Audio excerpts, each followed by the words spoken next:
Life is a series of choices. Some we make with hope, others with desperation. But for migrants like Priska, every choice feels like a gamble. And when the odds are against you, survival becomes a game of endurance. Priska checks her phone for messages from the agency. Nothing. She refreshes the app. Still nothing. No new shift. No income. Her rent is due in a week. She stares at the screen, willing it to change, but the silence is deafening. She exhales sharply, muttering under her breath, "This country is a trap. If they want to sack you, they won't tell you. They'll just stop calling you." From the kitchen, her roommate, Blessing, hears her frustration. "Priska, if they've sacked you, go beg them." Priska rolls her eyes. "Blessing, I can't beg. They stopped giving me shifts." Blessing laughs, rinsing her plate loudly. "That's what we say, until the landlord carries your bag and throws you out." Priska forces a chuckle, but the weight of reality presses hard against her chest. She barely sleeps that night. Every time she closes her eyes, she sees bills piling up, eviction notices, empty cupboards. By morning, she's up before dawn, sitting in an internet cafe, her fingers typing furiously. 50 applications, bank teller, finance assistant, credit analyst.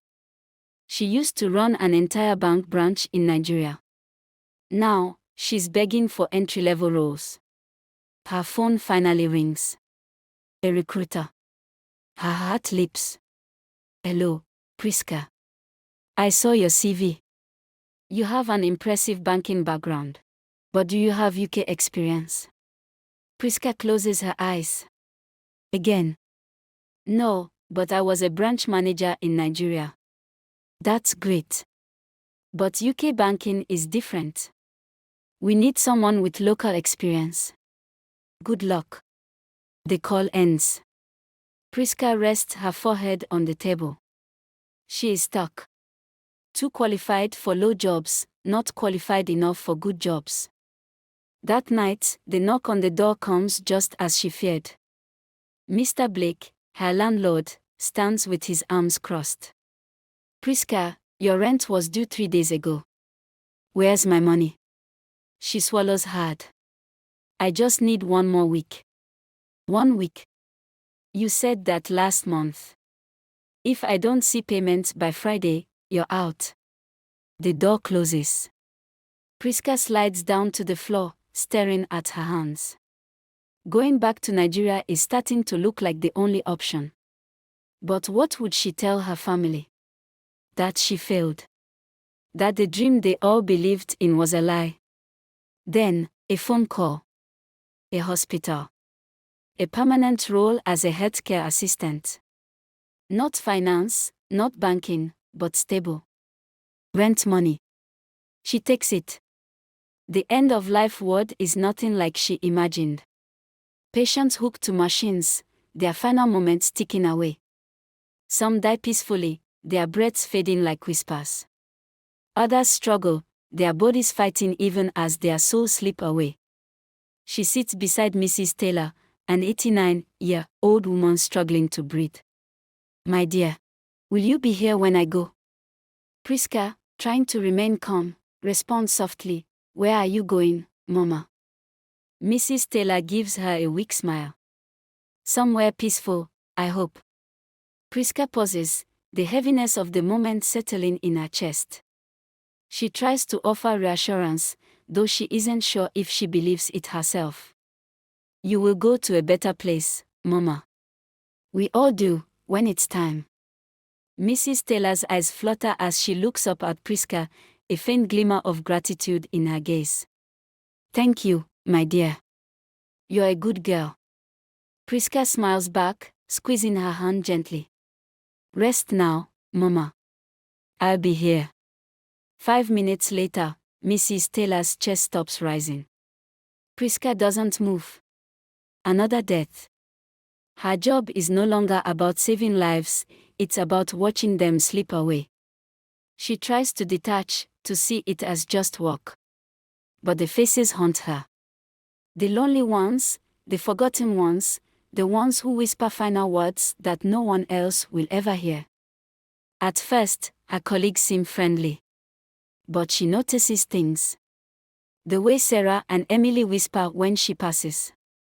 The way they always seem to be watching her. Then, the accusations start. Priska, we received a complaint. A patient was left soiled for hours. She blinks. That's a lie. I cleaned him. Sarah said you didn't. The realization is like ice in her veins. They are setting her up. One more complaint, and she's fired.